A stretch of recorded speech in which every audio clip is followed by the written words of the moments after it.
En septiembre de 2017, una serie de eventos escalofriantes y desconcertantes ocurrió en una comunidad tranquila, dejando a sus residentes en shock e incredulidad. Lo que comenzó como un caso aparentemente rutinario de persona desaparecida, se convirtió en una desgarradora historia de amor, traición y tragedia. En un soleado martes de septiembre de 2017, una joven llamada Laura Wallen despertó en su acogedora casa en Olney, Maryland. Tenía 31 años y amaba su trabajo como profesora en Lake High School.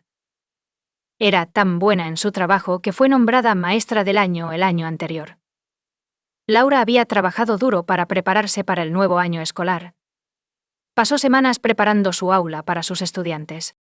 Ella estaba deseando volver a empezar la escuela. Sin embargo, algo extraño ocurrió en ese fatídico día. Laura no se presentó al trabajo, lo que preocupó a todos. Su familia, especialmente sus padres, se preocuparon después de recibir una llamada de su jefe informándoles que no había llegado a la escuela. Laura nunca fue a faltar al trabajo, especialmente en el primer día de clases. Era una apasionada de la enseñanza y sus alumnos la adoraban. Así que cuando las Lauras recibieron esa llamada, supieron que algo estaba muy mal. Decidieron contactar a la policía y reportarla como desaparecida. La policía decidió verificar el estado de Laura y su hogar. Cuando llegaron, su casa parecía normal, sin signos de problemas. Era desconcertante. ¿Dónde podría estar? ¿Qué causó que Laura desapareciera? Aún más preocupante era que ella estaba embarazada de 4 meses. La policía tenía que encontrarla. Contactaron a su novio, Tyler Tessier, con la esperanza de que pudiera proporcionar algunas respuestas. Sin embargo, Tyler declaró que no tenía idea de dónde estaba Laura. Comenzó una búsqueda frenética. El Ford Escape negro de Laura fue descubierto estacionado en un complejo de apartamentos cerca de la escuela secundaria donde trabajaba. Los voluntarios se reunieron en los condados de Howard y Montgomery, repartiendo volantes con la foto de Laura y pegando carteles de desaparecida donde podían. Los padres de Tyler y Laura incluso aparecieron en la televisión para pedir ayuda y prometer una recompensa. ¿Alguien sabe dónde está Laura? Tyler, que estaba desesperado por encontrar a Laura, se dirigió a la conferencia de prensa. Suplicó al público que compartiera cualquier información que tuvieran. Adoraba a Laura y estaba constantemente preocupado por ella. Dijo: Laura, no importa lo que haya pasado mientras escuches, no importa qué tipo de problema estés experimentando, no hay nada que no podamos resolver juntos. A tanta gente le haces falta, hay tantas personas afuera que no han dormido y no hemos comido. Simplemente estamos buscándote o rezando para que estés a salvo. Pero Tyler también estaba pidiendo ayuda. La policía y la familia de Laura comenzaron a sospechar que él estaba ocultando algo relacionado con la desaparición de Laura. La policía notó algunas inconsistencias en lo que él decía, y permitir que Tyler hablara en la conferencia de prensa fue una estrategia para obtener más información. Laura todavía estaba en la lista de desaparecidos en ese momento. Nadie sabía qué le había pasado o dónde estaba. Pero a medida que avanzaba la investigación, Tyler comenzó a revelar información perturbadora, planteando aún más preguntas. Les dijo a los policías que Laura le había pedido ayuda. Según Tyler, Laura quería desaparecer porque estaba embarazada del hijo de un estudiante, y estaba aterrorizada y avergonzada. No quería que nadie se enterara. Sin embargo, solo 2 días después de esa conferencia de prensa, todo cambió. Laura fue una persona desaparecida hasta el 13 de septiembre de 2017, cuando fue asesinada. La policía recibió un aviso que los llevó a un campo remoto en Damasco, Maryland.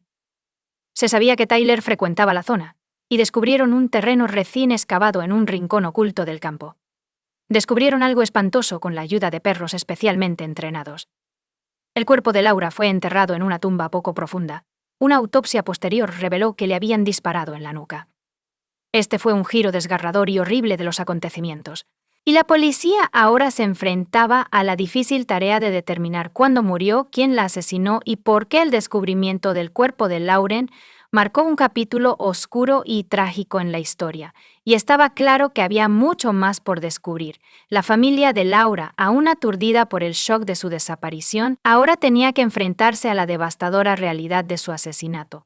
La búsqueda de respuestas apenas.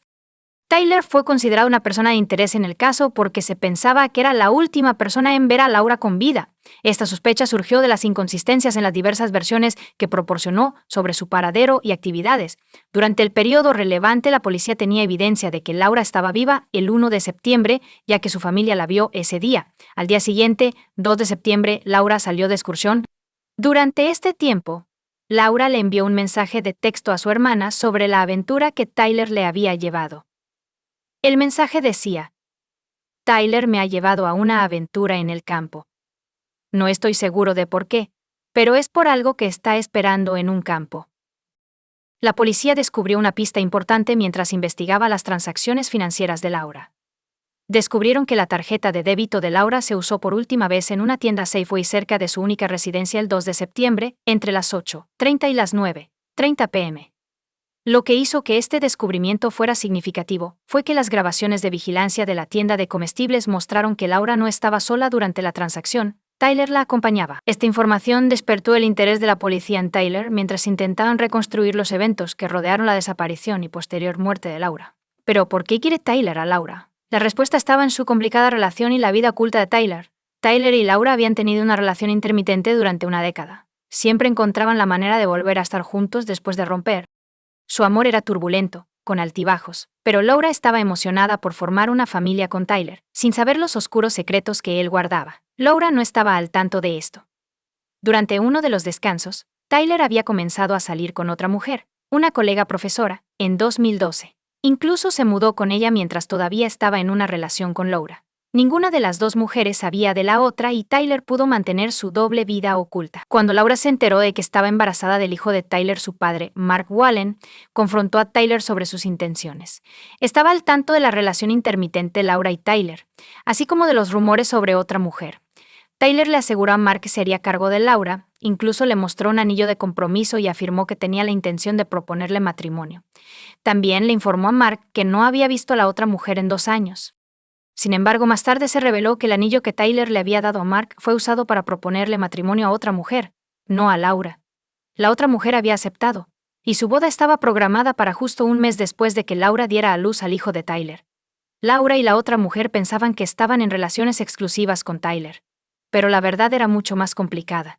Parecía que Laura descubrió el engaño de Tyler poco antes de su muerte. Le envió un mensaje de texto a la otra mujer, el 28 de agosto de 2017, buscando una reunión para aclarar algo. Dejó claro en su mensaje que estaba buscando respuestas en lugar de una confrontación. Según la policía, Tyler supuestamente comenzó a planear el asesinato de Laura pocos días después de enviar ese mensaje. Parecía haber convencido a la otra mujer de que Laura estaba inestable y lo estaba acosando. Cuando la otra mujer recibió el mensaje de texto de Laura, él informó a Tyler, quien envió un mensaje escalofriante. Podría matarla de verdad. Tyler inicialmente negó cualquier implicación con alguien que no fuera Laura cuando fue confrontado por la policía. Sin embargo, cuando se le presentó evidencia en contra, finalmente admitió su doble vida. La policía creía que Tyler había llevado a Laura a un lugar remoto con la intención de matarla para silenciarla y proteger su vida secreta. Laura pensaba que iba a haber un terreno que Tyler quería comprar, pero la realidad era mucho más siniestra. Él eligió un campo cerca de la granja donde trabajaba, un lugar que conocía muy bien. La hermana de Laura le había pedido que tomara una foto durante el viaje, y Laura aceptó. La policía usaría más tarde esa imagen para localizar el lugar donde se encontró su cuerpo sin vida. Tyler la había llevado allí 2 veces, una en septiembre de 2017 y otra al día siguiente. La policía creía que Tyler disparó a Laura el 17 de septiembre, y sus acciones después del asesinato fueron calculadas y perturbadoras. Ese mismo día, le envió un mensaje de texto a un amigo y le pidió un viaje nocturno a Baltimore. Sin embargo, el amigo se negó a aconsejarle en contra de un viaje tan tarde en la noche. La respuesta de Tyler fue escalofriante. Probablemente solo esté intentando limpiar un desastre.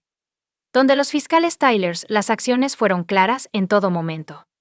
Un asesinato premeditado. Creían que su meticulosa planificación y elección del lugar indicaban que había tenido la intención de matar a Laura para proteger sus secretos de Tyre, con el objetivo de proporcionar cierre y justicia a la familia de Laura. Pero la verdad seguiría siendo esquiva. La impactante y trágica historia de Laura Wallen y Tyler Tessier estaba lejos de terminar. A medida que el caso se acerca a su clímax en el tribunal, un giro repentino e inesperado de los acontecimientos dejaría a todos atónitos, y la búsqueda de justicia tomaría una nueva dirección. Los detectives creían que después de que Tyler disparó a Laura, utilizó mensajes de texto para ocultar pruebas y sembrar dudas sobre la paternidad del bebé de Laura. Usó el teléfono de Laura para enviar un mensaje a su hermana, diciendo: «Estoy aproximadamente un 95% seguro de que Tyler no es el padre. Intentaré contactar a Antoine. Claro, Tyler no es el padre. Intentaré contactar a Antoine. La hermana de Laura encontró el mensaje confuso. Tenía una relación cercana con Laura, y sabía que si Laura tenía alguna duda sobre la paternidad del bebé, no lo discutiría por mensaje de texto. Le dijo a los policías que Laura había salido con alguien llamado Antoine aproximadamente 2 años antes de su muerte, pero que no había tenido contacto con él desde entonces.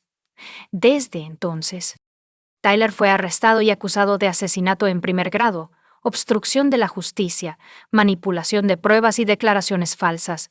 Enfrentó solo un cargo de asesinato porque la ley de Maryland requiere que el niño sea viable fuera del útero antes de que se puedan presentar cargos adicionales. Cuando fue interrogado por la policía, Tyler inicialmente negó cualquier implicación o conocimiento de la situación de Laura. Sin embargo, más tarde proporcionó varios relatos contradictorios de los eventos.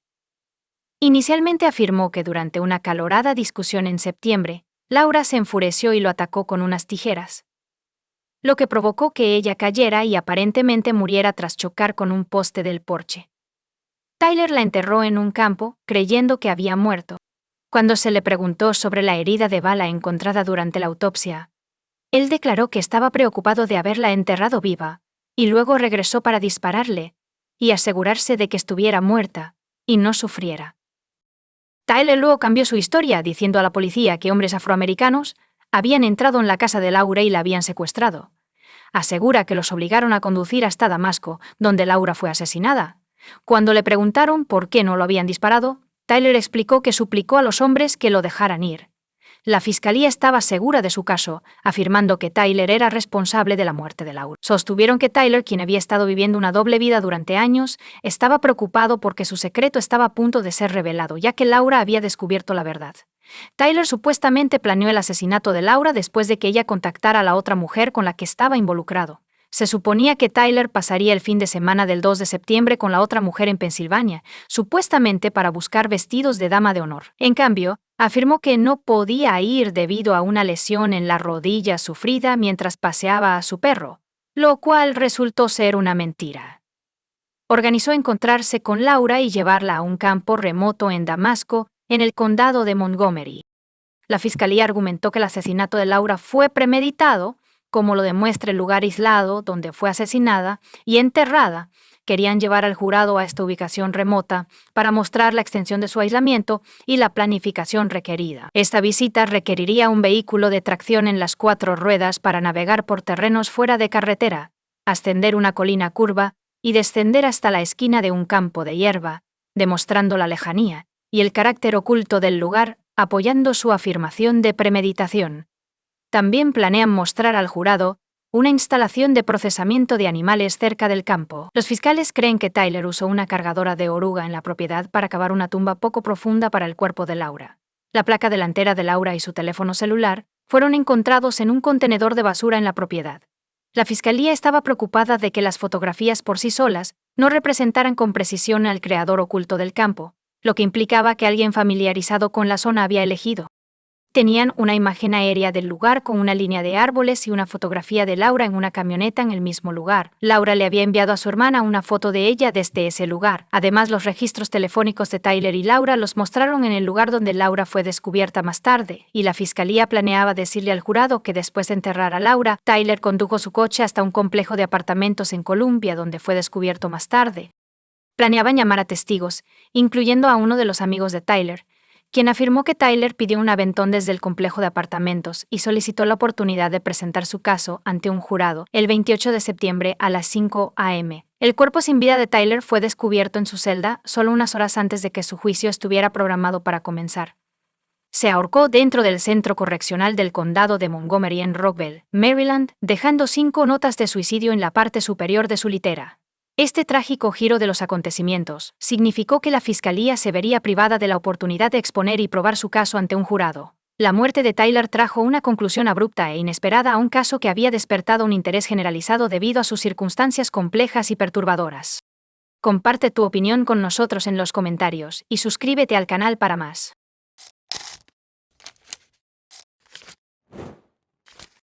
La avaricia, la envidia y el deseo de acumular riqueza con poco esfuerzo, a menudo llevan a las personas a cometer los crímenes más atroces y cínicos. Es difícil imaginar cuán cruel puede ser una persona en la búsqueda de riquezas rápidas. Como ejemplo, considera el asesinato de un familiar cercano.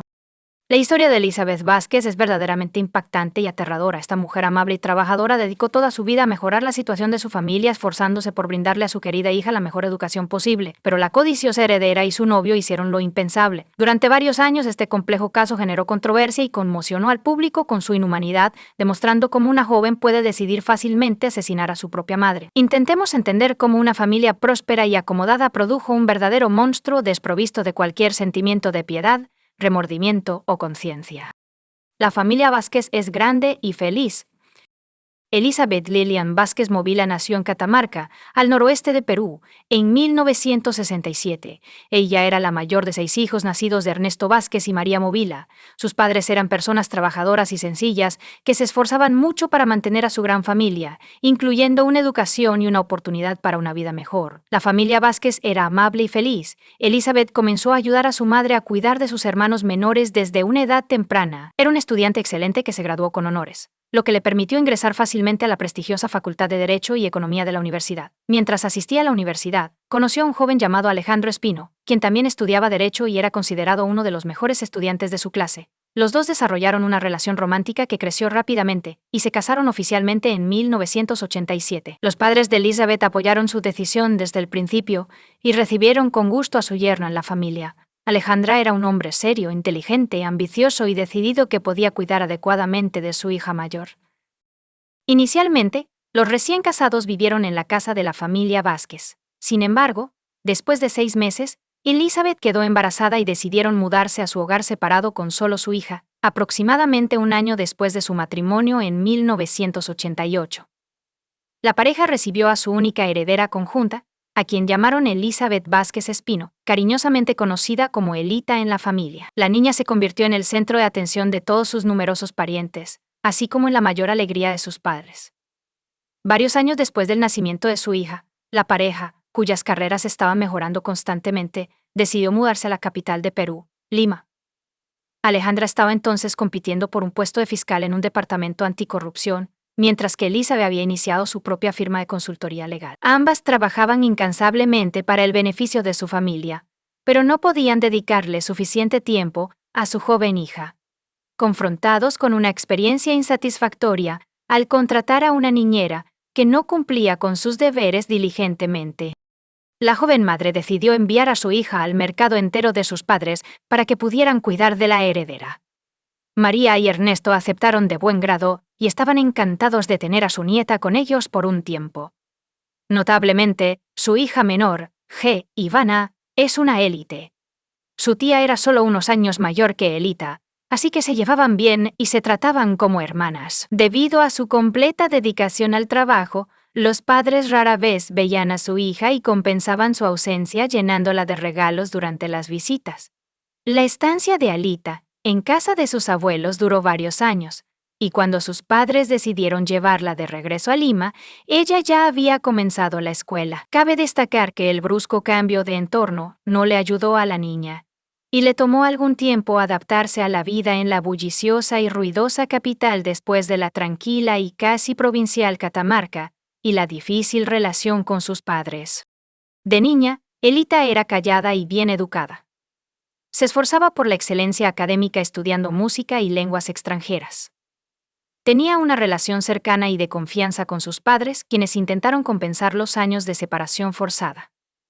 Elizabeth aspira a ser más que solo su madre, quiere ser su mejor amiga, alguien con quien pueda compartir sus pensamientos más íntimos. Esto siguió siendo cierto hasta que Elita cumplió 15 años, cuando su personalidad elitista se deterioró rápidamente. Tantra la transformó en una persona grosera.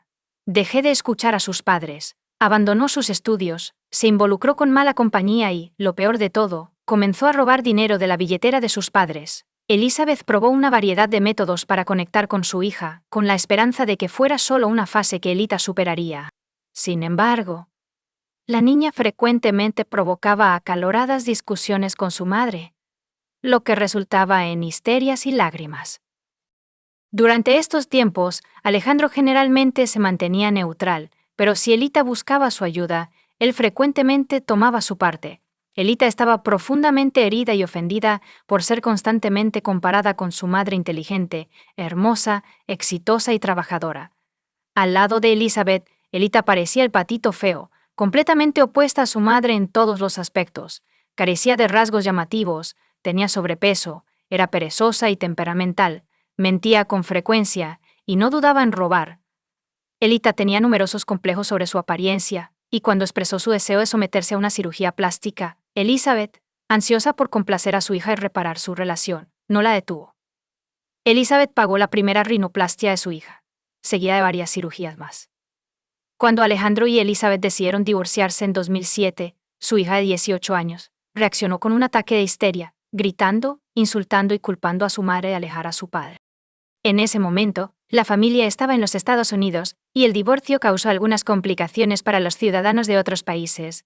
No obstante, regresaron a casa como personas divorciadas y comenzaron a vivir por separado. Por mutuo acuerdo, la hija ahora adulta pero aún dependiente se quedó en casa de su madre. Continuaron teniendo discusiones acaloradas, y Elita llamaba a su padre, llorando y suplicándole que la acogiera. Sin embargo, Alejandro, que había seguido adelante con un nuevo amor, era reacio a hacerlo. Siempre persuadía al líder para que se reconciliara con su madre y esperara un poco más hasta que ella terminara la universidad y comenzara su vida independiente. A pesar de su bajo rendimiento académico, mal carácter y comportamiento provocador, los padres elitistas la inscribieron en la Facultad de Derecho de una de las universidades más prestigiosas de Perú. Nuestro padre y nuestra madre decidieron no escatimar en la educación de su única hija, a pesar del costo. Elite tiene un novio poco confiable, y Elita ha tenido su buena dosis de romances adolescentes.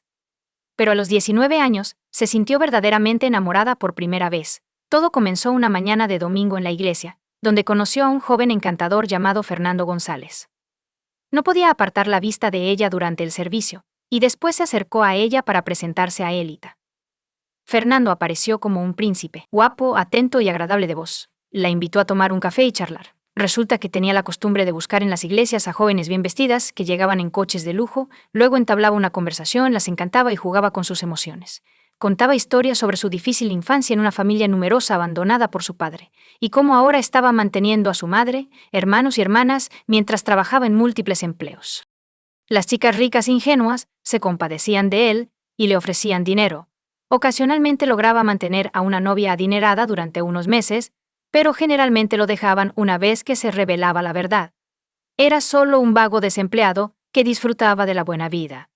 Elita cayó fácilmente en la trampa de Fernando, porque tenía complejos y siempre se consideraba poco atractiva. No podía creer que un hombre tan guapo se hubiera fijado en ella y estaba dispuesta a darle todo lo que tenía, o más bien todo lo que su madre poseía. Le contó todo a su madre, lo que resultó en su primera conversación sincera en años. Elizabeth creía que tenía una oportunidad de reparar su relación, especialmente porque el líder había conocido al chico en la iglesia, lo cual parecía prometedor, y asumía que era una buena persona. Fernando causó una buena primera impresión en Elizabeth. Le contó su dramática historia de vida, y ella le creyó, concluyendo que un chico tan bueno merecía ayuda. Le alquiló un acogedor apartamento cerca del centro de Lima y acordó pagar el 70% del alquiler mensual. También pagó la matrícula de la escuela de negocios, prometiéndole un trabajo en su empresa más adelante.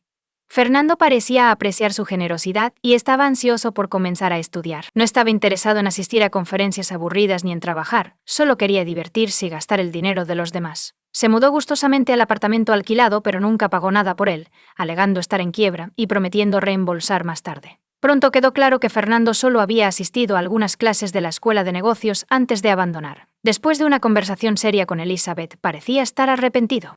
Decidió darle una segunda oportunidad y lo contrató como mensajero para su empresa. En su primer día, no solo no logró completar una tarea sencilla, sino que también traicionó a otros empleados que le habían confiado documentos sensibles. Elizabeth finalmente se dio cuenta de que este joven había encantado a su hija solo para explotarla en su propio beneficio.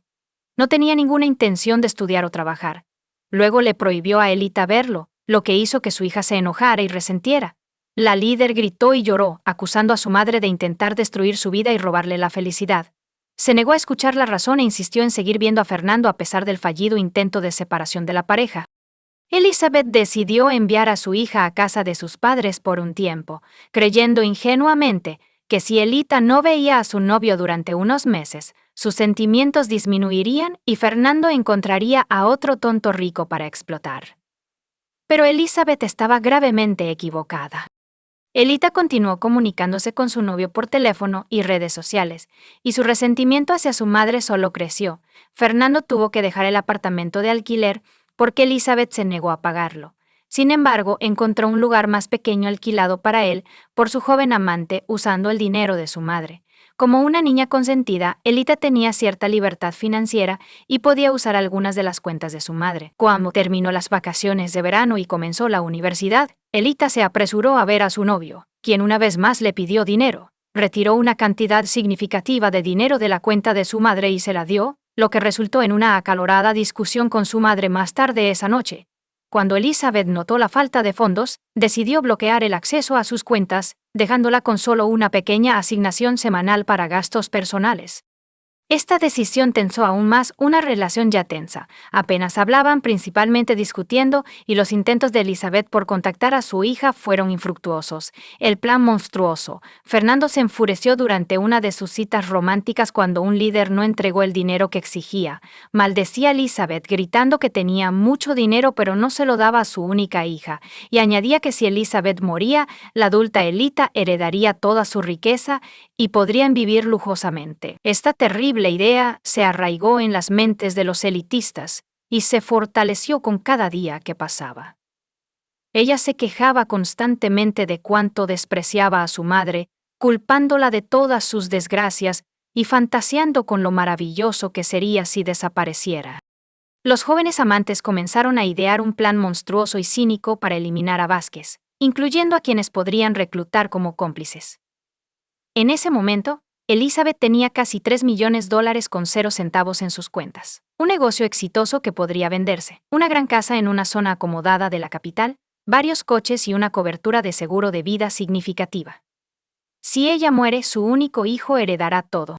Elizabeth parecía percibir el peligro, y se dio cuenta de que no podía mantener a su hija alejada del joven mercenario y engañoso que tenía una influencia negativa sobre ella. La situación se estaba intensificando y podría terminar de la manera más inesperada. Elizabeth, una abogada experimentada, redactó un testamento que estipulaba que en caso de su desaparición repentina o muerte prematura, todo el dinero y la propiedad debían ser transferidos a Ernesto Vázquez, su padre. Incluso logró visitar a sus padres e informarles de su decisión. Mientras tanto, Elita tiene la intención de simular el secuestro y asesinato de su madre por parte de criminales sospechosos que nunca serán encontrados. Ella y Fernando decidieron contar con la ayuda de un tipo duro, o, al menos, de un portador de Corney, con la promesa de un generoso pago por sus servicios. Aceptó la oferta sin dudarlo. Un crimen contra su propia madre. El 24 de enero de 2010, Elita, de 21 años, se reunió con su novio de 23 años para finalizar el plan del crimen que ocurriría al día siguiente. Ella permaneció tranquila y serena, ya planeando cómo gastaría los millones que había heredado. A la mañana siguiente, 25 de enero, Elita decidió quedarse en casa en lugar de asistir a la universidad debido a una enfermedad. Cuando su madre salió a trabajar, Fernando y Jorge ya estaban acechando fuera de la casa, esperando que un líder distrajera al guardia para dejarlos entrar. Elita se acercó al guardia de turno y le pidió que fuera a buscar analgésicos a la farmacia más cercana, que estaba a solo 5 minutos a pie. Esta breve ausencia permitió a los jóvenes entrar en la casa y esconderse en el dormitorio principal. Cuando Elizabeth regresó, el líder dejó caer ruidosamente el vaso en la cocina, señalando a sus atacantes que se reunieran. Cuando Elizabeth entró en su habitación, Fernando la derribó al suelo y comenzó a estrangularla, mientras Jorge la mantenía sujeta. Elizabeth logró liberarse milagrosamente y correr hacia el pasillo, donde su propia hija le dio una patada en la cabeza. Ellos restringieron a Elizabeth mientras estaba consciente. Sin embargo, sus planes fueron frustrados por María Salín, una joven sirvienta a quien Elita engañó para llevarla a otra habitación y encerrarla dentro. Cuando Elizabeth recobró el conocimiento, su hija, su novio y su cómplice la torturaron brutalmente en un intento de obtener el código de la caja fuerte y las contraseñas de las cuentas bancarias. Aterrorizada, Elizabeth sabía que su hija estaba en problemas, pero siempre había culpado a González como una influencia negativa. Ahora veía la naturaleza monstruosa de su única hija.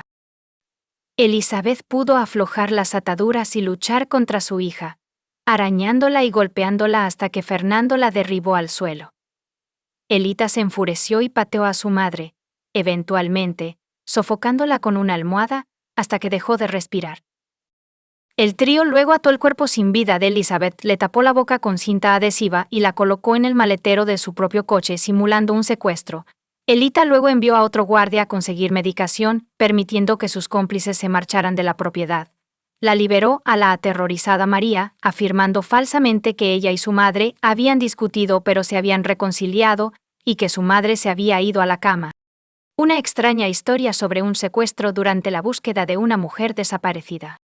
Como era habitual por la mañana, la sirvienta preparó el desayuno, pero Elita entró en la cocina y le informó que su madre había salido temprano al trabajo debido a una reunión importante. Elita luego salió de casa para visitar el lugar de trabajo de su madre. Entró en la oficina de Jessica Hippo, la mejor amiga y contadora de su madre, y se echó a llorar informando que su madre estaba desaparecida y que estaba recibiendo llamadas extrañas, amenazadoras y de rescate. La contadora inmediatamente comenzó a bloquear las cuentas para evitar que los intrusos accedieran a ellas. Reportó el incidente a la policía y luego salió de la oficina por un tiempo. Cuando regresó, Elita se había ido y la oficina estaba desordenada, como si alguien estuviera buscando algo. Más tarde se descubrió que el testamento de Elisa había desaparecido, lo cual Elita había averiguado el día anterior al escuchar una conversación telefónica con una llave que había robado de su madre. Elita también había tomado una copia del testamento y dinero en efectivo de la caja fuerte mientras su madre estudiaba. La policía llegó e inspeccionó la casa, entrevistando tanto a la hija de la mujer desaparecida como al personal de la oficina, pero no encontraron información útil. Todos afirmaron que Vázquez no tenía enemigos y que nadie la había amenazado, por lo que inicialmente no se nombró a ningún sospechoso. La hipótesis principal era que se trataba de un secuestro por rescate. Todo lo que quedaba era esperar una llamada de los criminales para recibir instrucciones y demandas adicionales. Un descubrimiento aterrador y el sospechoso inicial. La desaparición de Elizabeth fue descubierta al día siguiente. Se informó que su coche había sido abandonado en un terreno vacío a las afueras del pueblo. El interior estaba vacío, pero cuando los agentes de la ley abrieron el maletero, quedaron asombrados por lo que descubrieron. Dentro estaba el cuerpo sin vida de una mujer desaparecida, con signos de golpe. Los expertos forenses encontraron docenas de moretones, trauma craneal severo y marcas de cuerda en el cuerpo de la víctima, lo que indica que estaba atada y trató de liberarse. También se determinó que Vázquez murió como resultado de la asfixia. Se descubrieron partículas de sangre y epitelio bajo sus uñas, lo que indicaba que había resistido. Ahora era necesario identificar a quién pertenecía la sangre. Elita apareció en la fila como una hija en duelo, llorando, lamentándose y pareciendo casi inconsciente. Sin embargo, durante el interrogatorio se comporta de manera muy diferente. Estaba tranquila, incluso fría, y se mostraba visiblemente molesta por las preguntas de los investigadores. Además, se contradijo repetidamente durante su testimonio cuando la policía decidió verificar la información sobre las llamadas de los secuestradores y envió una solicitud a la compañía de teléfonos móviles. Resultó que Elita no había recibido ninguna llamada. También resultó que en los días previos y posteriores a la desaparición de su madre, Alicia había estado en contacto frecuente con Juan Fernando González, a quien también decidieron interrogar. Sin embargo, el joven o insistía en su inocencia o guardaba silencio, lo que resultó en pruebas irrefutables y un arresto. Los abuelos maternos de Elizabeth se encargaron de su funeral, mientras que la propia Elizabeth no se preocupaba, centrándose únicamente en cómo salir de la situación, mantenerse libre y ahorrar dinero. Llamó a su padre, quien ya estaba al tanto del incidente y llorando, y le dijo que era inocente y le pidió ayuda. Su padre le aconsejó no decir demasiado y prometió sacarla de la situación, a pesar de saber muy bien quién había cometido el crimen. Sin embargo, no quería que su hija fuera a prisión porque eso habría traído vergüenza a Alejandro, quien era un hombre poderoso y respetado en ese momento sirviendo como juez de paz y presidente de la Corte Suprema. Mientras tanto, el análisis forense reveló que las partículas de sangre y piel bajo las uñas de la fallecida pertenecían a su hija. Elita intentó afirmar que había tenido una fuerte discusión con su madre y que habían peleado brevemente antes de reconciliarse, pero nadie le creyó. Una inspección más detallada de la habitación de Elizabeth con equipo especial reveló numerosas manchas blancas de sangre en toda la casa, incluida la habitación elitista, a pesar de sus intentos de borrar las pruebas. Al menos, una historia en la que había tenido una discusión con su madre por la noche, pero luego se reconciliaron, y que su madre se fue temprano al trabajo a la mañana siguiente, y nunca más se la volvió a ver, se desmoronó rápidamente. Se contradijo, primero afirmando que no había entrado en la habitación de su madre, y luego recordando que las llamadas de rescate eran completamente idea suya. El testimonio de la sirvienta, María Solén, fue crucial en el caso. Describió cómo, en la noche del crimen, estaba encerrada en una habitación donde podía escuchar los gritos de Elizabeth y los sonidos de la lucha, pero no podía intervenir. Después de esa noche, nunca volvió a ver a su empleadora, y Elita insistió en que todo estaba bien con su madre, quien simplemente se había ido temprano al trabajo. Todo esto culminó en el arresto de Elita y su novio, el trío criminal, y la batalla por la herencia. Elita fue arrestada en la casa de su madre. Su novio fue detenido unas horas más tarde en un lugar de entretenimiento. A la mañana siguiente, Jorge fue arrestado después de que Fernando lo traicionara al intentar culparlo por el crimen.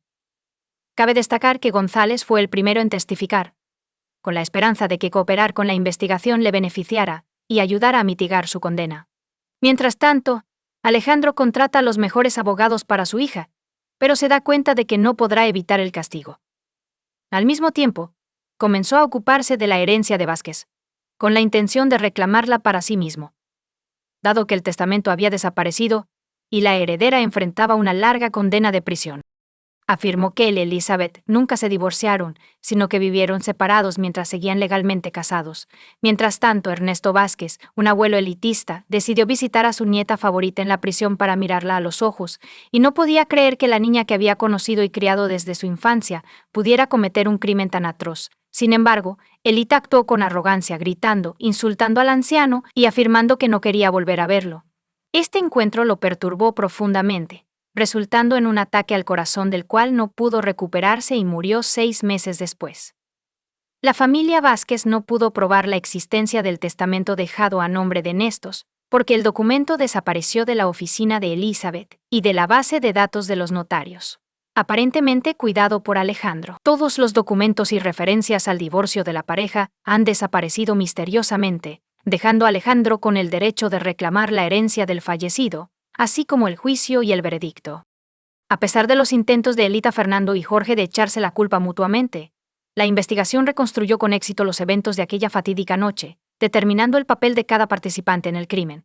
También se estableció que el trío participó en una conspiración deliberada, lo que agravó su situación. María, la sirvienta, testificó que Alejandro la amenazó y le exigió que diera una versión diferente de los hechos, pero ella se negó. En mayo de 2012, el tribunal condenó a los 3 acusados.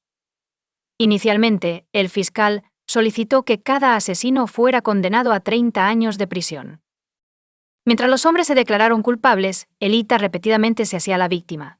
Fernando y Jorge fueron finalmente condenados a 28 años cada uno, pero el juicio elitista fue pospuesto. Elita afirmó que los perpetradores fueron contratados por parientes de su madre, quienes fabricaron la historia de la herencia para apoderarse de la propiedad y el dinero de Elizabeth. Su padre tenía la misma versión de los hechos. Los intentos de declarar a Elita mentalmente enferma y vulnerable a la manipulación por parte de los criminales también fracasaron. Alejandro propuso enviarla a un hospital psiquiátrico en lugar de a prisión, declarándola loca e incapaz de heredar plenamente la herencia de su esposa. Finalmente, en diciembre de 2012, el tribunal emitió su decisión final, condenando a Elita a un máximo de 30 años de prisión.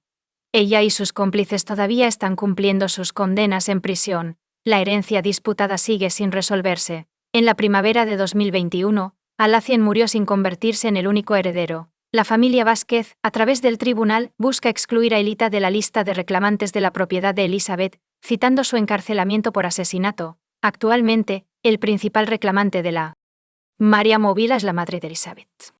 Comparte tu opinión con nosotros en los comentarios y suscríbete al canal para más.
Hola chicos, bienvenidos a mi canal y hoy vamos a echar un vistazo a otro caso horrible con ustedes.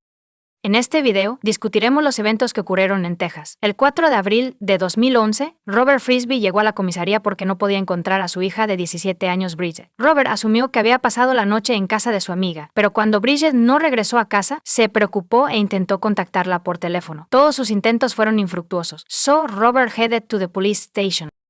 Bridget nació el 17 de diciembre de 1993. No hay mucha información sobre su vida temprana, porque fue criada en un orfanato antes de ser adoptada por Catherine Randolph Frisby y Robert Frisby a los 18 meses de edad. Cuando mencione a Robert y Catherine, me referiré a ellos como el padre y la madre de Bridget, no como sus padres adoptivos. Bridget grew up to become a cheerful, energetic and inquisitive young woman. Disfrutaba de la poesía, la pintura y la equitación. Desafortunadamente, las dificultades que habían seguido a Bridget como una sombra desde su nacimiento, no desaparecieron a medida que crecía. Catherine Frisby, la madre de Bridget, murió de una larga enfermedad cuando ella tenía 6 años. Su fallecimiento fue desgarrador tanto para Bridget como para su padre, Robert Frisby. Catherine murió a los 49 años. Robert tried everything to make his daughter happy. Tenían una relación cálida y de confianza. Pero Bridget estaba creciendo, y su lado rebelde comenzó a mostrarse. El 3 de abril de 2011, unos adolescentes que montaban motocicletas por el bosque en las afueras de Katy, Texas, notaron algo sospechoso en el suelo entre los árboles. Decidieron detenerse y observar más de cerca lo que habían visto. As they approached, they discovered a young woman lying on the ground. Estaba claramente muerta y llevaba allí bastante tiempo. Informaron el descubrimiento del cuerpo a la policía. Los policías que llegaron a la escena del crimen determinaron rápidamente que el lugar donde los adolescentes descubrieron a la joven era el sitio de su muerte. Pero no tenía ninguna identificación con ella. Los detectives no tenían idea de quién era ella ni de cómo había terminado en el bosque. Así, una de las principales responsabilidades de los detectives era identificar a la víctima. She seemed to be around 20 years old. Cuando el experto examinó el cuerpo, descubrió un orificio de entrada de bala en la parte posterior de la cabeza de la víctima. La bala atravesó de lado a lado, como lo demuestra la herida de salida en la frente. La policía descubrió un casquillo de pistola de 9 milímetros junto al cuerpo. En ese momento, el casquillo de bala era la única pista que se podía utilizar para resolver el caso. Cuando los investigadores examinaron la escena del crimen, descubrieron otro detalle sospechoso. Había un pequeño agujero a unos metros del cuerpo. Era evidente que alguien había removido la capa superior del suelo, pero no estaba claro si esto estaba relacionado con el crimen. En busca de respuestas, la policía comenzó a entrevistar a los residentes cercanos a la escena del crimen. Era una zona tranquila y boscosa, y los residentes se preocuparon por su seguridad después de enterarse de un crimen brutal cometido cerca de sus hogares. La policía quería saber si habían visto algo extraño. Quizás alguien notó extraños o coches desconocidos cerca de su casa. Cualquier pista era valiosa. Los oficiales fueron de puerta en puerta, pero nadie informó haber visto algo inusual. Sin embargo, uno de los locales afirmó que había escuchado algo extraño. Pasó la noche anterior con amigos en el patio trasero. Aproximadamente a las 2 o 3 de la mañana, escucharon un fuerte estruendo como un disparo. Le prestaron poca atención y no llamaron a la policía. En ese momento esto no era una gran preocupación, sin embargo, enterarse del descubrimiento de una joven muerta cerca ha generado serias preocupaciones. Así, la policía estimó que el crimen ocurrió entre las 2 y las 3 de la mañana. Ningún otro residente ha proporcionado información significativa a la policía. Para resolver este caso, los detectives primero tuvieron que identificar a la víctima. En la mayoría de los casos, el perpetrador y la víctima conocen los nombres, ocupaciones, círculos sociales y enemigos del otro. La policía logró localizar al detective criminal, quien comenzó a revisar los informes de personas desaparecidas con la esperanza de encontrar a alguien que coincidiera con la descripción de una joven encontrada en el bosque, pero nadie lo hizo. El día siguiente fue el 4 de abril de 2011. Robert Frisby visitó la comisaría. Se preocupó al enterarse de que la policía estaba investigando la muerte de una joven cuya identidad aún no se había determinado. Robert no pudo contactar a su hija de 17 años, Bridget. Informó a los detectives que había visto a su hija por última vez hace 2 días. Ella pensó que pasaría la noche con una amiga. She started to worry when she didn't come home. Los peores temores de Robert se confirmaron cuando el detective le mostró fotos de la escena del crimen. Reconoció a Bridget entre ellas. Y esto, por supuesto, le causó un sufrimiento emocional inimaginable. Hace muchos años perdió a su esposa. Y ahora ha perdido a su hija, a quien amaba a pesar de su naturaleza rebelde. Los investigadores le pidieron que describiera todo sobre la última vez que vio a su hija y los eventos que llevaron a su visita a la comisaría. La policía ahora conocía el nombre de la víctima, lo que les daba esperanza de poder encontrar rápidamente a la persona que mató a Bridget. Robert Frisby testificó que había visto a su hija por última vez el 2 de abril de 2011. Ese día, le compró un nuevo conjunto para rave, incluyendo leggings de pelaje sintético azul-verde, una falda y una blusa. Kendall Suto, la amiga de Bridget, los visitó por la tarde y se quedó a cenar. Robert llevó a Bridget y Kendall a una fiesta rave, pero estaba cerrada, así que regresaron a casa poco después de las 10 p.m. El transporte de Kendall debía recogerlo a la medianoche, así que él y Bridget se acomodaron para ver una película. Bridget todavía estaba vestida con su nuevo atuendo de rave cuando Robert se fue a la cama y puso la alarma para la medianoche. Cuando se despertó, Bridget le informó que el paseo en carroza aún no había llegado. Cuando Kendall se fue, Robert quiso cerrar la casa. Cuando Robert se despertó alrededor de las 3 a.m., descubrió que la puerta trasera y la puerta del garaje estaban abiertas. Bridget no podía regresar sin el conocimiento del hombre porque él estaba encerrado. Entonces se dio cuenta de que le faltaba el celular. Recientemente le había quitado el teléfono a Bridget, así que asumimos que ella había tomado el suyo cuando salió. Robert llamó repetidamente a su teléfono celular y buscó en Internet su ubicación GPS. Se rindió de esperar a que ella regresara después de no poder contactarla ni localizar el teléfono. The next day, I called several of Bridget's friends, but none of them knew where she was. Más tarde esa noche, el 3 de abril, leyó en Internet sobre un cuerpo descubierto cerca y comenzó a sospechar que era Bridget. Por lo tanto, decidió contactar a la policía. Así, basándose en la información de Robert, los investigadores tenían su primer sospechoso potencial, la amiga de Bridget, Kendall Suto. Pero Robert Frisby no creía que Kendall pudiera hacerle daño a Bridget. Afirmó que solo una persona podría tener motivaciones personales para hacerle daño. El exnovio de Bridget, Jonathan Larson, con quien tuvo una relación complicada, se convirtió en el segundo sospechoso potencial. El novio de Bridget, Zach Richard, también fue considerado un sospechoso por los investigadores. Necesitaban saber qué estaban haciendo estas tres personas y dónde estaban durante el crimen. La primera persona con la que los investigadores decidieron hablar fue la amiga de Bridget, Kendall Suto, quien estaba en la casa de Frisby y podría haber sido la última persona en verla con vida. Kendall no tenía problemas previos con la ley. Cuando la policía llamó, aceptó reunirse con ellos. Durante una conversación con los detectives admitió haber visto televisión con Bridget la noche en que murió. Sin embargo, Kendall supuestamente dejó la casa de Frisby poco después de que el padre de Bridget se fuera a la cama. Negó estar involucrado en la muerte de Bridget, afirmando que eran amigos y que no tenía ninguna razón para hacerle daño. El hombre estaba dispuesto a proporcionar a los investigadores cualquier ayuda que necesitaran. Lo mencionó mientras él y Bridget estaban viendo televisión. Estaba molesta debido a un desacuerdo con su exnovio, Jonathan Larson. Estuvieron juntos durante varios meses, pero la relación fue problemática y eventualmente se separaron. Los investigadores verificaron la coartada de Kendall, que parecía estar confirmada. However, it was not removed from the list of suspects because the case remained confusing. A continuación, los investigadores decidieron acercarse a Jonathan Larson, cuyo nombre ya habían escuchado de varias personas, con la esperanza de sorprenderlo. Se presentaron en su casa sin previo aviso. Sin embargo, no esperaban una grata sorpresa. La casa estaba vacía. La familia de Larson aparentemente dejó la casa rápidamente. Lo más sorprendente, sin embargo, fue lo que los investigadores descubrieron fuera de las ventanas. La puerta principal y las paredes estaban llenas de balas, como se reveló 3 semanas antes de la visita de la policía. Someone fired all those bullets at the Larson family's house in a drive-by shooting. El departamento de policía que investiga los asesinatos no estaba al tanto del tiroteo porque nadie resultó herido. Cuando alguien disparó contra la casa, el dueño llamó a la policía, pero el caso quedó sin resolver. La policía solo tenía casquillos y balas, pero no tenían idea de quién era el responsable. Después de entrevistar a los vecinos, los investigadores descubrieron que al día siguiente del paseo, dispararon a Larsen y huyeron porque se sentían inseguros. Los detectives ahora estaban investigando si la muerte de Bridget Frisbee y el tiroteo en la casa de su exnovio estaban relacionados. Permítanme recordarles que el cuerpo de Bridget fue descubierto el 3 de abril de 2011. Y el tiroteo desde un vehículo ocurrió hace 3 semanas, el 14 de marzo. Jonathan Larson fue identificado como el principal sospechoso, por lo que la policía comenzó a buscarlo. Durante la investigación, la policía fue a la escuela de Bridget Frisbee y Jonathan Larson.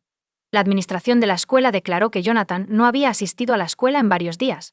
Cuando no pudieron encontrar a Jonathan, decidieron hablar con los compañeros de clase de Bridget. Querían saber con quién estaba en conflicto, quién podría desearle daño y si tenía enemigos. Alexander Olivieri estaba entre aquellos con quienes los investigadores hablaron. Afirmó que él y Bridget eran amigos que pasaban tiempo juntos con frecuencia. Alexander afirmó que Jonathan Larson era el único con un motivo para hacerle daño a Bridget. Cuando los investigadores le preguntaron a Alexander sobre la última vez que vio a Bridget, él declaró que se suponía que se encontrarían la noche en que ella murió. Acordaron encontrarse en su casa, luego viajar juntos a Houston para recoger al novio de Bridget, Zach Richards, en la parada de autobús. Alexander declaró que llegó a la casa de Frisbee con su amigo Alan Pérez, pero Bridget no estaba presente. Se suponía que ella lo estaba esperando en la calle cerca de la casa, pero no estaba por ninguna parte. Alexandra Olivieri declaró que él y Alan Pérez regresaron a la casa de Frisbee unas horas más tarde, pero Bridget aún no estaba presente. Según él, eran alrededor de las 5 a.m. No es de extrañar que Bridget no estuviera en casa. Ya había muerto para entonces. Olivieri declaró que se enteró de la muerte de Bridget a través de un informe de noticias. Después de visitar la escuela, los investigadores añadieron 2 nuevos nombres a su lista de posibles sospechosos, Alexander Olivieri y Alan Pérez. Sin embargo, la principal persona de interés en la investigación seguía siendo la misma, el exnovio de Bridget, Jonathan Larson. Los detectives descubrieron que la madre de Jonathan no abandonó la ciudad tras el tiroteo. Vivió en el apartamento de un amigo por un tiempo. Durante una conversación con los investigadores, ella declaró que envió a su hijo a vivir con parientes en Austin, Texas. Después del incidente, la mujer declaró que su hijo frecuentemente se metía en problemas y estaba segura de que su casa se había convertido en un blanco de balas, a causa de él. Ese incidente, creía ella, era una forma de venganza contra su hijo. También afirmó que Jonathan peleó con otro hombre poco antes del tiroteo drive-by. Estaba segura de que había una conexión entre la pelea y el tiroteo en su casa. La relación de la mujer con su hijo no era ideal. No tenía idea de dónde estaba Jonathan en el momento de la muerte de Bridget Frisbee. Le dio a los oficiales la dirección de sus parientes en Austin, donde afirmó que Jonathan supuestamente debería estar. Sin embargo, el avance del caso llegó antes de que los investigadores descubrieran a Jonathan. Un abogado que representa a la familia Pérez se acercó a la policía. He stated that his client, Alan Pérez, has important information about the death of Bridget Frisbee. Cuando los investigadores hablaron con el compañero de clase de Bridget, Alexander Olivieri, supieron el nombre de Alan Pérez. Este último entonces declaró que había ido a la casa de Frisbee con Alan Pérez. Alan ahora estaba preparado para compartir información importante, pero solo bajo ciertas condiciones. He was willing to talk about Bridget's death in exchange for an immunity deal. Las autoridades necesitaban respuestas, así que aceptaron esta condición. Alan Pérez afirmó que el tiroteo desde un vehículo en la casa de Jonathan Larson estaba relacionado con la muerte de Bridget Frisbee. Este tiroteo ocurrió solo una semana después de que Jonathan y Bridget, Alexander Olivieri, de 17 años, con quien los investigadores ya habían hablado en la escuela, ayudó a Bridget a vengarse de Jonathan y a disparar contra la casa. Pérez y Olivieri se conocieron en la escuela secundaria. Se unieron a la Guardia Nacional juntos, pero cuando Olivieri regresó del entrenamiento básico, comenzó a asistir a una nueva escuela. Según Pérez, Bridget era una de las nuevas amigas de Olivieri en su nueva escuela. Pérez testificó que Bridget había estado presumiendo de participar en un tiroteo desde un automóvil con un amigo, y que Olivieri le dijo a Pérez más tarde que él era el tirador. Específicamente, Olivieri le dijo a Pérez que Bridget conducía. Y él disparó a la casa de su exnovio con su rifle semiautomático Hugo. Pérez testificó que Olivieri se acercó a él para pedirle un favor la noche del 2 de abril de 2011. Olivieri explicó que quería castigar a Bridget por informar a sus amigos sobre el tiroteo. Quería a Pérez como respaldo. Olivieri told Pérez to bring a weapon. Pérez llegó portando una pistola de calibre 380 y vestido con un uniforme militar verde, máscara y guantes. Olivieri llevaba una pistola Beretta de 9 milímetros en una funda de hombro debajo de su chaqueta. Según Pérez, llegaron a la casa de Olivieri después de la medianoche. Olivieri luego llamó a Bridget y le pidió que lo acompañara a recoger a su novio, Zach Richards, de la estación de autobuses. Bridget se negó, citando su apretada agenda. Olivieri fue a la casa de Bridget e instruyó a Pérez para que se escondiera bajo una manta en la parte trasera de su SUV. Olivieri le informó a Pérez que quería meter a Bridget en su coche. Por eso Pérez tuvo que sentarse bajo las cobijas y permanecer en silencio. Se suponía que Pérez lo seguiría desde la distancia una vez que llegaran a su destino y salieran del vehículo. Bridget estaba saliendo en su cuatrimoto para encontrarse con amigos cuando llegaron a su casa. Así que se fueron. Fueron a buscarla de nuevo un poco más tarde y la encontraron empujando su cuatrimoto porque se había quedado sin combustible. Olivieri le pidió ayuda para localizar un escondite de objetos aleatorios. Ella inicialmente se negó, pero él finalmente la convenció de ir con él. Bridget parked her SUV and got into the passenger seat of the Olivieri Suburban. Pérez seguía escondido en la parte trasera del coche, bajo mantas. Olivieri regresó al mismo vecindario donde él y Bridget habían realizado el tiroteo desde el automóvil. Salieron de su coche. Pérez esperó un minuto antes de seguirlos. Pérez vio a Olivieri llevando una pala y guiando a Bridget con una linterna. Olivieri señaló un lugar e instruyó a Bridget para que comenzara a cavar. Mientras se agachaba para cavar, Pérez notó que Olivieri metía la mano en su chaqueta, sacar su arma, colocarla contra la parte posterior del cuello de Bridget y disparar. Pérez testificó que estaba en shock porque esperaba que Olivieri la amenazara con la pistola, pero él simplemente le había disparado. Olivieri corrió hacia Pérez, quien lo maldijo durante un rato. Olivieri le dijo a Pérez que se callara y corriera hacia el coche mientras él recogía su pala, linterna y el teléfono celular de Bridget. Luego, dejaron la escena del crimen y condujeron hacia la casa de Pérez.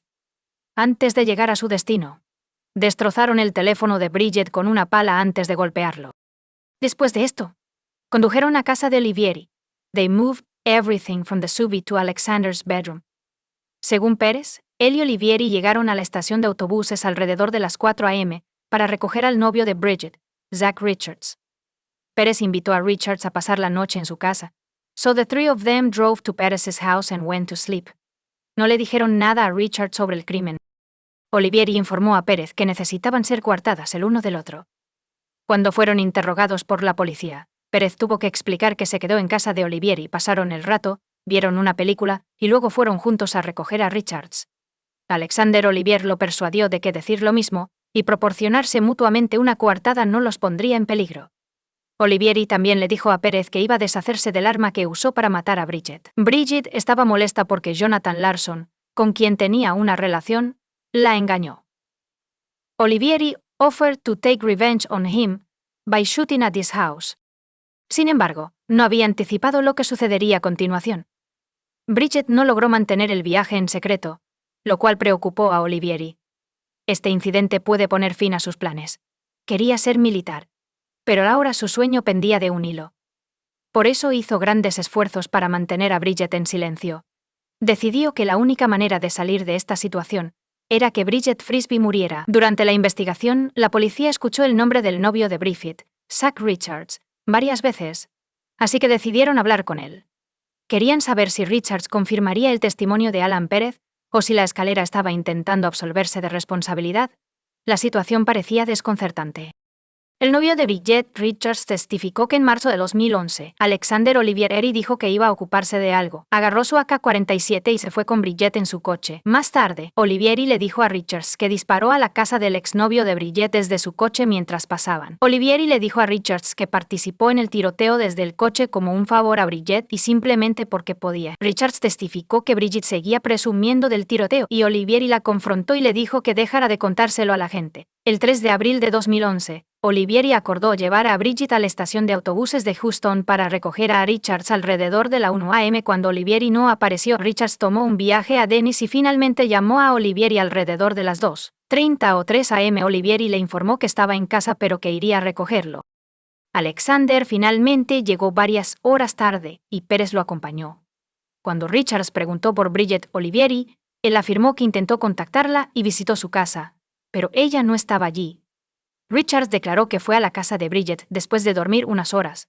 Su padre respondió a la puerta y explicó que Bridget había estado fuera toda la noche y que no tenía idea de dónde estaba. Richards pasó los días siguientes intentando localizarla a través de amigos antes de enterarse del descubrimiento de su cuerpo. Richards les dijo a los investigadores que había visitado previamente el bosque, que ahora se ha convertido en una escena del crimen, con Bridget y Olivieri. Según él, Olivieri conocía bien esta zona, y no era inusual que llevara un arma en todo momento. Así, todo apuntaba a que Alexander Olivieri era responsable de la muerte de Bridget Frisbee. 4 días después de su muerte, la policía emitió una orden de arresto para Olivieri. Dado que el sospechoso poseía una variedad de armas y era competente en su uso, la policía solicitó la asistencia de equipos SWAT para detenerlo. Después de que el equipo de vigilancia confirmara que Alexander Olivieri estaba en casa, el equipo SWAT comenzó su trabajo. Afortunadamente, no tuvieron que usar armas, y Olivier se rindió sin resistencia. He was calm and unemocional. Entendía por qué fue arrestado, pero negó tener cualquier implicación en la muerte de Bridget Frisbee. El padre de Alexander, Samuel Olivieri, aceptó una búsqueda de la casa y el coche. La policía no descubrió ni el AK-47 ni la Beretta, pero sí encontraron un manual de instrucciones para una pistola Beretta de 9 milímetros. Coincidía con el casquillo descubierto en la escena del crimen. En Olivier Berry, la policía descubrió una manta, una pala, un rifle y casquillos de escopeta, así como muestras de evidencia de rastros como fibras del asiento del pasajero y del piso. Ballistics tests revealed that the shell casing from the SUV matched the one recovered during the shooting at the Larson home.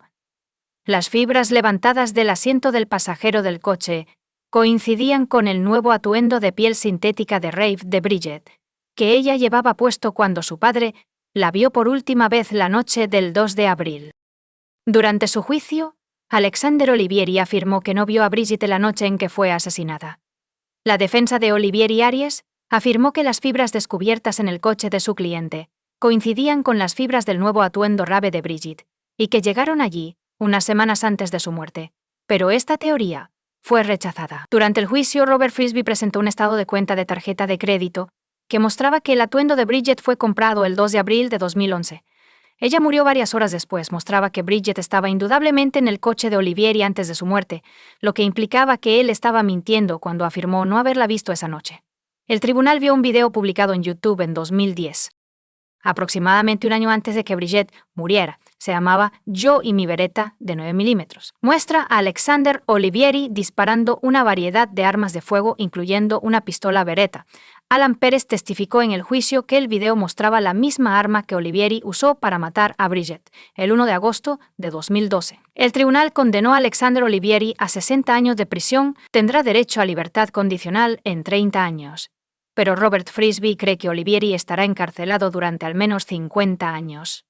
Es crucial que este hombre sea sacado de las calles y permanezca así por el resto de su vida. Robert Frisbee declaró que después de pasar tantos años en una pequeña celda, será un hombre roto cuando salga. Comparte tu opinión con nosotros en los comentarios y suscríbete al canal para más contenido.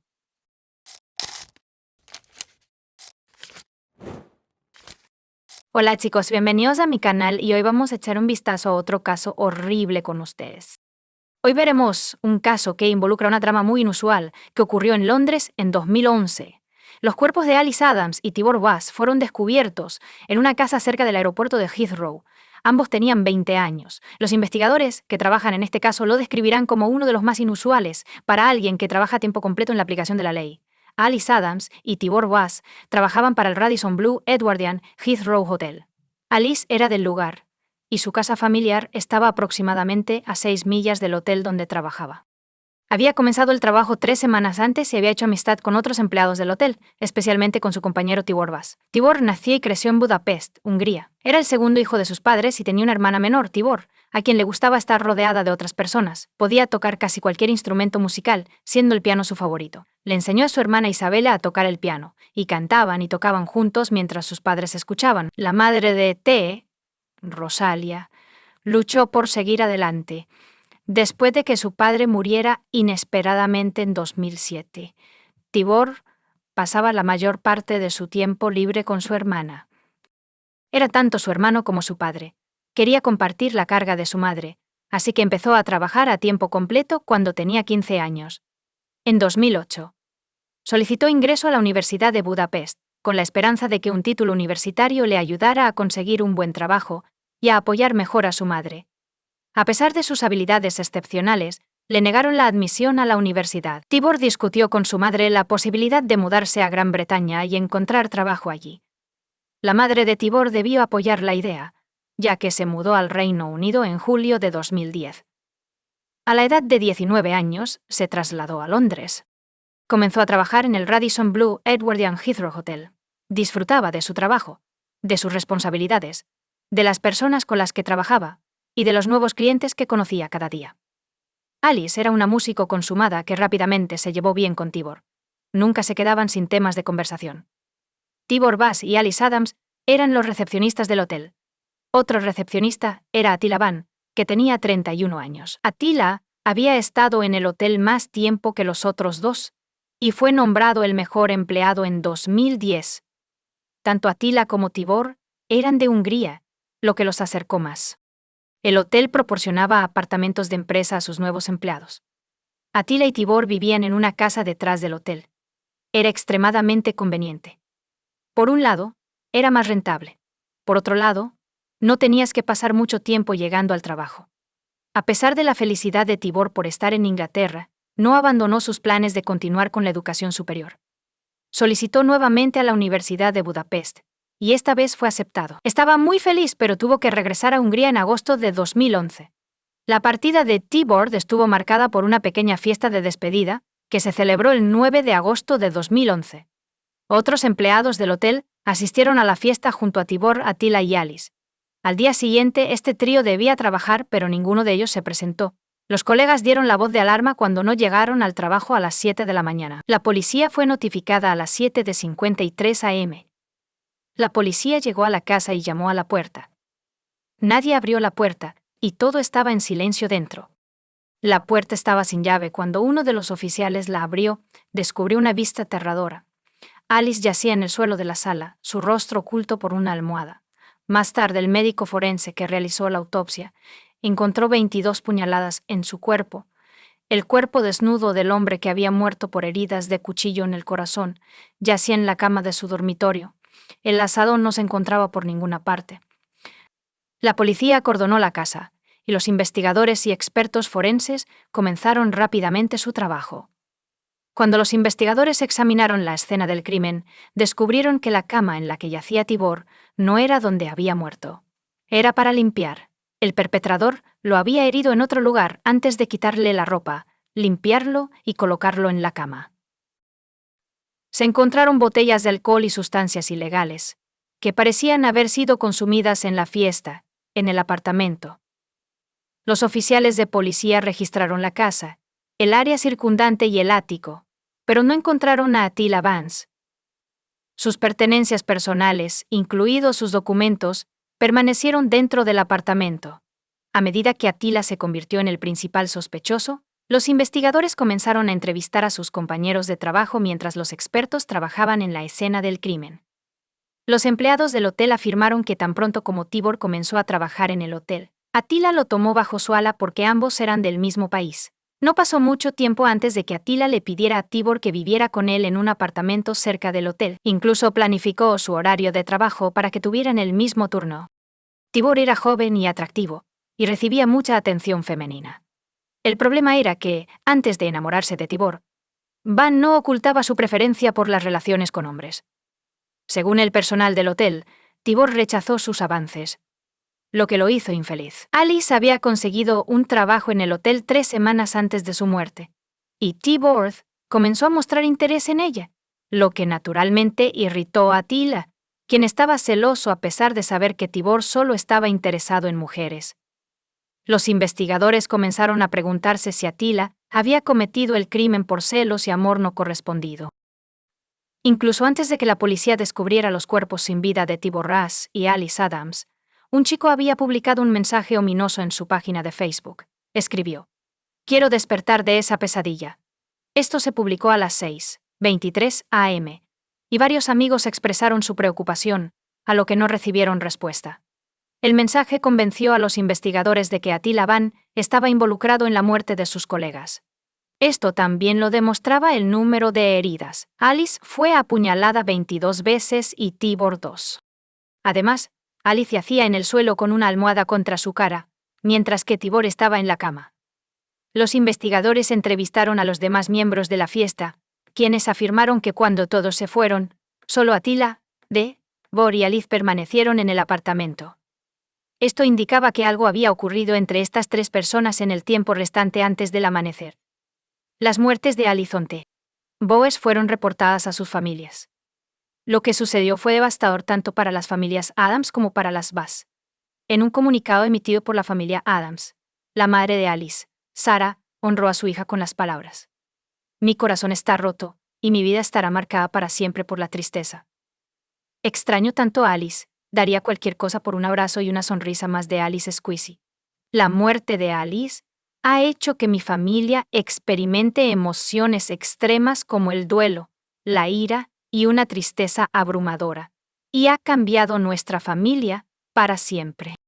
Como madre, se supone que debes proteger a tus hijos. Y cada día y cada noche, tengo que enfrentar el hecho de que fallé. Lo más difícil de soportar es no saber exactamente qué le pasó a mi amada Alice esa noche.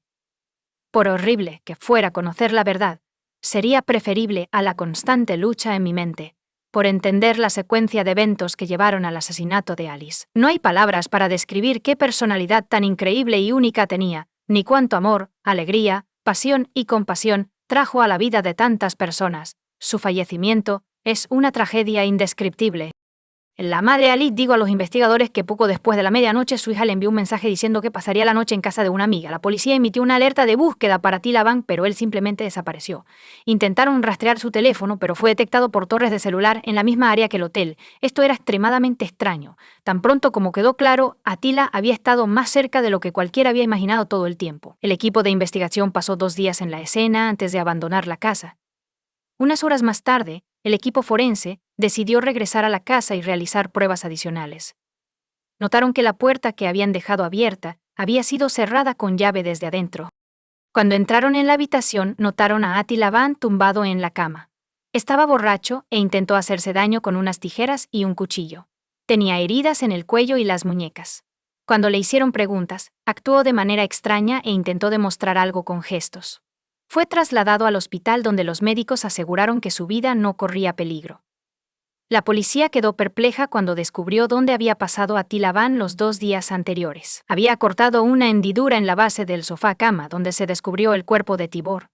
Tomó un teléfono y varias botellas de agua y se metió dentro. Mientras los policías estaban en la escena, él permaneció dentro, escuchando y observando a través de los agujeros que había hecho. El principal sospechoso, Attila Van, fue arrestado dentro del hospital. El juicio comenzó el 9 de julio de 2012. Durante el juicio, se revelaron algunos detalles sobre el crimen brutal. La fiesta se salió de control después de que Alice, Tibor y Attila se quedaran solos en el apartamento. Los fiscales aceptaron hubo actividad sexual entre los tres, ya que se descubrió ADN de ambos hombres en los senos de la señorita Adams, hasta que un hombre declaró que recordaba que los tres estaban en la cama y que había una conexión entre ellos, pero no tenía ningún recuerdo de lo que sucedió después de eso. Insistió en que solo se dio cuenta de que había cometido un acto terrible después de despertarse por la mañana y ver a Alice en su cuerpo sin vida. Cuando se dio cuenta de que sus acciones habían matado a 2 personas, tomó la decisión de suicidarse. Sin embargo, declaró que tenía miedo de hacerlo solo, así que se quitó la ropa del teclado y se metió en la bañera junto a él. Incapaz de hacerse daño, movió a Tibor a la cama sabiendo que los buscarían. Abrió la base del diván y se escondió dentro. Mientras se escondía allí, incluso pudo actualizar su página de Facebook. Sollozaba fuertemente en la oscuridad mientras el fiscal Richard Widom explicaba los hechos del caso a los jurados. Según el señor Widom, 2 jóvenes fueron asesinados de manera violenta e injusta por este acusado. Aunque se han discutido otros casos, es difícil encontrar palabras para describir lo que ocurrió en este caso, aparte de decir que fue trágico que los jóvenes encontraran la muerte de esta manera. Según el señor Widom, Tibor Bass tuvo relaciones con empleados del hotel, y no hay evidencia de que alguna vez haya tenido una relación sexual con Attila Van. Sin embargo, Attila Van parecía tener sentimientos por Tibor Quintobeas y actuaba de manera ligeramente posesiva hacia él. El tribunal escuchó que Band estaba celoso de ti y que solo unos días antes del crimen, tuvo un ataque de rabia contra su víctima durante una sesión de team building, cuando tomó una foto en la que Band no estaba presente. La situación alcanzó su punto máximo cuando la banda se enteró de que Tibor Sento había sido aceptado en un curso universitario en Hungría y se iría de Gran Bretaña a finales de mes. La gota que colmó el vaso pudo haber sido que Attila Van no soportaba ver a Tibor y Alice besándose, y en un ataque de celos, los mató a ambos. Además, el fiscal Richard Widom declaró en el tribunal que Attila Van fue encontrado desnudo en la cama individual. Tenía heridas en las muñecas, los antebrazos y el cuello. Estaba claro que se había escondido en el diván del doble cama. Debió haber estado presente durante la visita del patólogo, la remoción de los cuerpos y el examen de la escena por parte de los investigadores forenses. Tenía la previsión de ocultarse eficazmente y permanecer indetectado durante su estancia en el lugar. Tras el caso, el inspector detective John Finch declaró fuera del tribunal que la policía no había sido negligente al no mirar debajo de la cama. Él declaró: "He revisado esto con la alta dirección varias veces. Fue algo inusual y extraño para que una persona hiciera. Desafía la credulidad". Afirmó que levantar las camas para buscar personas que no estaban presentes resultaría en la pérdida de evidencia forense crítica. Tibor Vass y su madre, Rosalia, rindieron homenaje a su hijo. Su declaración incluía las siguientes palabras: Tibor era un joven que disfrutaba de la música y las artes, reparando aparatos y practicando trucos de freestyle en su bicicleta BMX Daisy. En casa, siempre era creativo y disfrutaba experimentando con computadoras, como construir altavoces estéreo con cartón y cables viejos.